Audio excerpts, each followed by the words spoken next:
Ici, un sujet que j'aime bien. Moi, je suis brésilien. J'ai passé la dernière décennie, j'ai vécu plus en France qu'au Brésil. Donc, sur les 10 dernières années, j'ai passé 5 années et demie ou 6 années en France. Donc, ma vie s'est divisée entre les deux pays. J'ai des rentes qui arrivent des deux pays. J'investis dans les deux pays. J'ai des dépenses dans les deux pays. Et je paye les impôts dans les deux pays. Et malheureusement, ce sont des deux pays où l'imposition est un des plus élevés du monde. Donc, pour ceux qui disent, est-ce qu'il faut diversifier en termes monétaires, pas par les devises? Ma réponse, c'est ça dépend. Ça dépend. On va étudier certains cas. Déjà, il faut savoir que je vais appeler des devises fortes, des devises comme la livre sterling, l'euro, les dollars, les francs suisses, les dollars canadiens, par exemple. Donc, ce sont des devises fortes, normalement des pays développés, okay? Ou des régions qui sont développées. La règle pour moi est simple. Et dans les livres de gestion des patrimoines, ils vont écrire 200 pages qui peuvent être résumées dans ces deux paragraphes que je vous montre ici. Si les pays où vous vivez possèdent une devise forte, dollar, euro, livre sterling, etc., cette devise, elle peut représenter la grande majorité de votre portefeuille. 80%, 90%, 70%. Mais si possible, diversifier au moins 30%. Par exemple, avec les achats des sociétés américaines, un Européen peut diversifier son patrimoine en dollars. Quand même, il va garder la majorité de son patrimoine en euros parce que ses dépenses sont en euros aussi. Donc ça, c'est important. Si vous vivez dans un pays de devises fortes, c'est intéressant de garder la majorité de vos investissements dans la même devise que vous payez vos dépenses. Comme ça, c'est plus facile de faire les calculs et d'estimer l'impact de l'inflation sur vos investissements.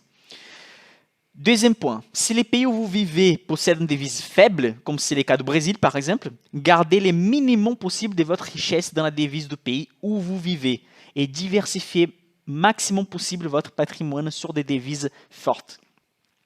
Je rigole parfois quand un Européen en général il me dit ouais, mais c'est la fin de l'euro, c'est la fin de dollar, il faut diversifier, etc. Vous avez déjà les devises les plus fortes du monde. Si vous pensez vraiment que l'euro va disparaître, les dollars vont disparaître, c'est mieux d'acheter des armes, parce que même l'or va servir à rien.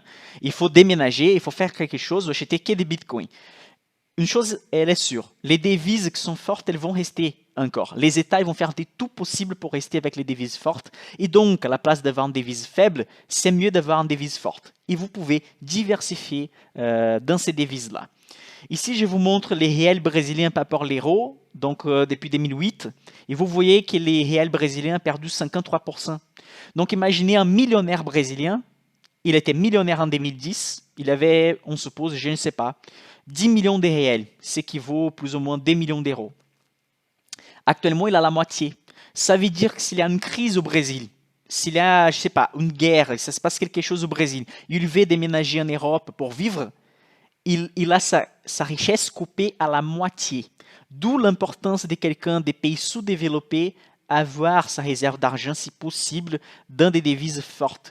Peu importe la période. Ah, mais l'euro est en train de tomber, les dollars sont en train de tomber. À long terme, les devises faibles des pays sous-développés et d'inflation élevée vont perdre le pouvoir d'achat. Okay? Une des meilleures décisions de ma vie, c'était en 2018, transférer une bonne quantité d'argent que j'avais en réel en dollars.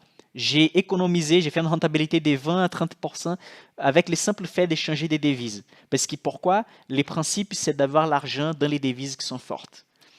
Un autre cas, bon, ça dépend des commentaires hein, par rapport à la rouble russe.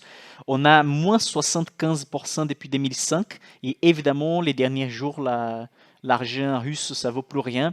Et donc, vous imaginez la quantité de personnes russes qui vivent en France, qui ont peut-être de l'épargne en Russie et ont vu tout ça couler d'un jour sur l'autre.